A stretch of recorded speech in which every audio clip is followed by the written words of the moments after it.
অংগনবাড়ী কৰ্মী আৰু সহায়িকাসকলৰ এটি বিশেষ খবৰলৈ আপোনালোক সকলোকে স্বাগতম জনাইছোঁ। অংগনবাড়ী কৰ্মী সহায়িকাৰ বিক্ষোভত উত্তাল চচল, ক্ষোভিত কৰ্মী সহায়িকাই কৰিলে পদৱৰত। ICDয়ে ৰক্ষা কৰা আৰু মাননিৰ সলনি মজুৰি আদায় দিয়া অথবা মজুৰি দিব নোৱাৰালৈকে মাননিৰ পৰিমাণ বৃদ্ধি কৰাৰ দাবীত দিনে নিশাই চচলত অবিৰতভাৱে চলি থকা অংগনবাড়ী কৰ্মী সহায়িকাৰ বিক্ষোভে যোৱা 11 মাৰ্চ তাৰিখে চৰম ৰূপ ধাৰণ কৰে।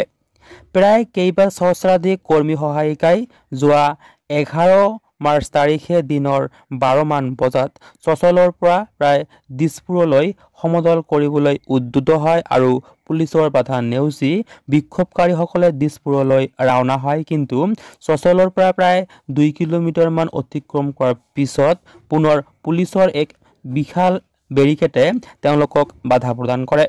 জানিব পৰা মতে এনে কাৰ্যত পুলিচৰ লগত হোৱা ঠেলা হেঁচাৰ ফলত বিক্ষোভকাৰী সংগঠনটোৰ ৰাজ্যিক সাধাৰণ সম্পাদিকা ইন্দিৰা নেৱাৰকে ধৰি কেইবাগৰাকীও কৰ্মী সহায়িকা আঘাতপ্ৰাপ্ত হয়। এনে এক যুদ্ধকালীন অৱস্থাত কৰ্মী সহায়িকাসকলে প্ৰায় 6 মাইল নাৰেংগী VIP পথ কেইবা ঘণ্টা ধৰি অৱৰোধ কৰি ৰাখে। শেষত মহিলা আৰু শিশু কল্যাণ বিভাগৰ সঞ্চালক উক্ত ঘটনাস্থলীত উপস্থিত হয় আৰু কৰ্মী সহায়িকাৰ দাবীবোৰ পুনৰ আলোচনাৰ বাবে অহা 13 অথবা 14 মাৰ্চ তাৰিখে বিভাগীয় মন্ত্ৰীৰ লগত পুনৰ আলোচনা অনুষ্ঠিত কৰাৰ প্ৰতিশ্ৰুতি প্ৰদান কৰে।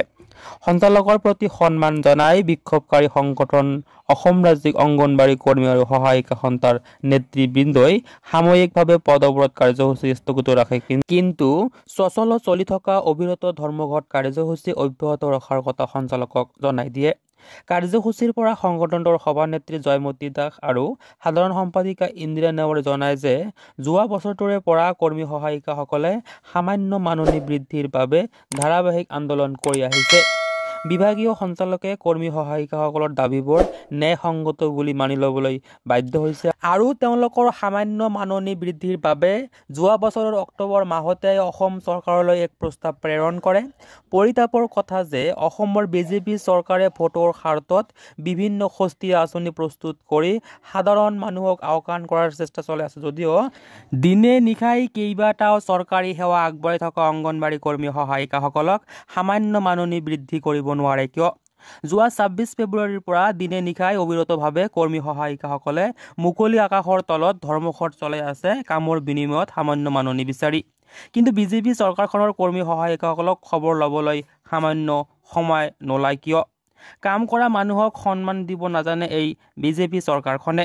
তেনে অৱস্থাত যোৱা 11 তাৰিখে কৰ্মী সহায়িকাসকলৰ ধৈৰ্যৰ সীমা অতিক্ৰম কৰিছে আৰু ৰাজপথত আহিবলৈ বাধ্য হৈছে। 11 মাৰ্চৰ কাৰ্যসূচীত CITUৰ ৰাজ্যিক সাধাৰণ সম্পাদক তপন শৰ্মাকে ধৰি ৰাজ্যিক কেইবাগৰাকী নেতাই অংশ লয়।